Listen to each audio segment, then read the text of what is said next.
Hi നമസ്കാരം. എല്ലാവർക്കും പുതിയൊരു വീഡിയോയിലേക്ക് സ്വാഗതം.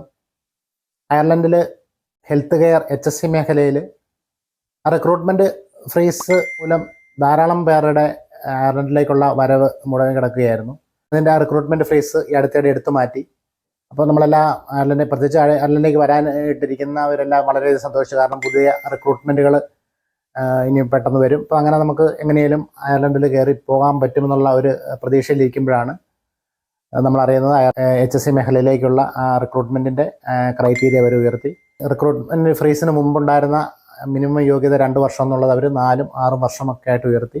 അയർലൻഡിലെ HSC നഴ്സിംഗ് ജോലിക്ക് വേണ്ടിയിട്ട് നമ്മൾ അപേക്ഷിക്കുമ്പോഴത്തേക്ക് റിക്രൂട്ട്മെൻറ്റ് ഏജൻസി ചോദിക്കുന്നത് മിഡിൽ ഈസ്റ്റ് എക്സ്പീരിയൻസ് ഉണ്ടോ എന്നുള്ളതാണ്. കാരണം മിഡിൽ ഈസ്റ്റ് എക്സ്പീരിയൻസ് ഉള്ളവരെ മാത്രമാണ് ഇപ്പം അവരുടെ ആപ്ലിക്കേഷനാണ് അവർ കൂടുതൽ മുൻഗണന കൊടുക്കുന്നത്. അതിൻ്റെ ഒരു കാരണം എന്ന് പറയുന്നത് റിക്രൂട്ട്മെൻറ്റ് ഫ്രീസ് മൂലം പല ഹോസ്പിറ്റലുകളിലും പല ഡിപ്പാർട്ട്മെൻറ്റുകളിലും സ്റ്റാഫ് ഷോർട്ടേജ് പരിഹരിക്കാനും അതുപോലെ അവരുടെ ഈ അയർലൻഡ് ഹെൽത്ത് കെയർ മേഖലയിലെ ഗുണനിലവാരമൊക്കെ ഉയർത്തുന്നതിന് വേണ്ടിയിട്ട് പരിചയസമ്പന്നരായിട്ടുള്ള മിഡിൽ ഈസ്റ്റ് എക്സ്പീരിയൻസ് ഉള്ള നേഴ്സുമാരെയാണ് കൂടുതൽ പ്രിഫർ ചെയ്യുന്നത്. ഇവിടുത്തെ റിക്രൂട്ട്മെൻറ്റ് പ്രോസസ്സ് എല്ലാം പൂർത്തിയായിട്ട് ഇങ്ങോട്ട് വരാണ്ടിരിക്കുന്നവർക്ക് മുൻഗണന ലഭിക്കുക തന്നെ ചെയ്യും. പക്ഷേ അവരെയും ഒരു ഫേസ് ചെയ്യുന്നൊരു പ്രോബ്ലം എന്ന് പറയുന്നത് അവരുടെ OETയുടെയും ഡിസിഷൻ ലെറ്ററിൻ്റെയൊക്കെ വാലിഡിറ്റി എക്സ്പയർ ആകുന്നു എന്നുള്ളതാണ്. ഈ അടുത്തൊക്കെ തന്നെ വാലിഡിറ്റി എക്സ്പയർ ആകുന്നവർ റിക്രൂട്ട്മെൻറ്റ് ഏജൻസിനെയും ഒക്കെ ബന്ധപ്പെടുമ്പോഴത്തേക്കും അവർ പറയുന്നത് രണ്ടാമത് OET റീഅപ്പിയർ ചെയ്യാനായിട്ടാണ് പറയുന്നത്. വളരെ ബുദ്ധിമുട്ടിയ സാഹചര്യത്തിലൂടെയാണ് അയർലൻഡിലേക്ക് വരാനിരിക്കുന്ന നേഴ്സുമാർ കടന്നു പോകുന്നത്. അപ്പോൾ ഈ സാഹചര്യങ്ങൾ ഏത് നിമിഷവും മാറുമെന്ന് നമുക്ക് പ്രതീക്ഷിക്കാം.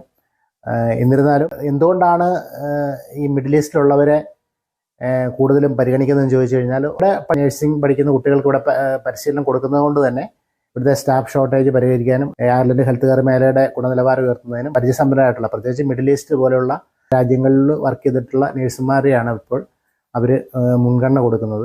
ഇൻ്റർനാഷണൽ സ്റ്റാൻഡേർഡ് ഫോളോ ചെയ്യുന്ന ഹോസ്പിറ്റലുകളാണ് മിഡിൽ ഈസ്റ്റിലുള്ള ഹോസ്പിറ്റലുകൾ അധികവും.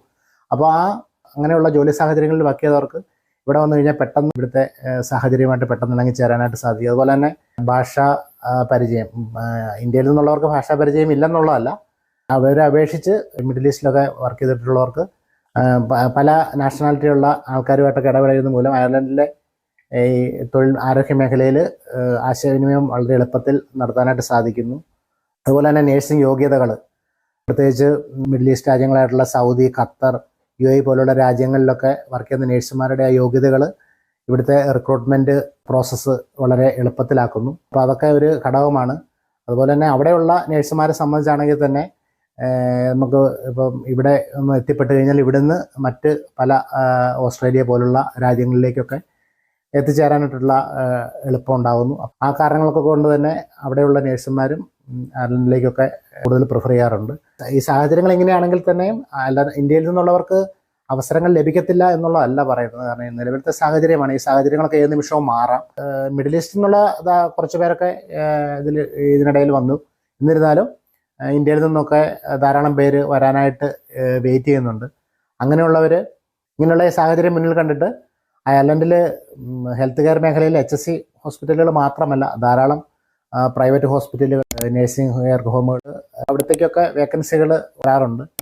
അങ്ങനെ എന്തെങ്കിലും അവസരങ്ങൾ ലഭിക്കുകയാണെന്നുണ്ടെങ്കിൽ HSC തന്നെയാണ് നമ്മുടെ ഫസ്റ്റ് പ്രയോറിറ്റി. എന്നിരുന്നാലും അങ്ങനെയുള്ള ഇതിലേക്ക് കയറി വന്ന് അവർ കൊണ്ടുവരുന്ന 2 വർഷത്തേക്കുള്ള കോൺട്രാക്റ്റിലാണ് കൊണ്ടുവരുന്നതെങ്കിൽ ആ 2 വർഷം കഴിഞ്ഞ് കഴിഞ്ഞാൽ നമുക്ക് വളരെ എളുപ്പത്തിൽ യാതൊരു തടസ്സവും കൂടാതെ HSC ജോലിക്ക് അപ്ലൈ ചെയ്ത് HSCയിലേക്ക് തന്നെ നമുക്ക് മാറി കയറുവാനായിട്ട് വളരെ എളുപ്പമാണ്. ഉള്ള വീഡിയോയിലൊക്കെ പരാമർശിച്ച പോലെ തന്നെ അങ്ങനെയുള്ള അവസരങ്ങൾ ലഭിക്കുന്നവരത് പരമാവധി പ്രയോജനപ്പെടുത്തുക. നിലവിലത്തെ ഈ സാഹചര്യം ഏത് നിമിഷവും മാറാം. അങ്ങനെ ഏത് നിമിഷവും ഈ സാഹചര്യങ്ങൾ മാറി അയർലൻഡിലേക്ക് വരാൻ ആഗ്രഹിക്കുന്നവർക്ക് എത്രയും പെട്ടെന്ന് ഇവിടെ എത്തിച്ചേരാൻ ഇടയാകട്ടെ എന്ന് ആശംസിച്ചുകൊണ്ട് ഇപ്പോൾ വീഡിയോയുടെ വൈൻഡപ്പ് ചെയ്യുന്നു. വീഡിയോയെക്കുറിച്ചുള്ള സംശയങ്ങളും നിർദ്ദേശങ്ങളൊക്കെ താഴെ കമൻറ്റ് ബോക്സിൽ പങ്കുവയ്ക്കുന്നുണ്ട്. പുതിയൊരു വീഡിയോയിൽ പുതിയ ടോപ്പിക്കുമായിട്ട് വീണ്ടും കാണാം. അപ്പോൾ thanks for watching. Take care. Bye bye.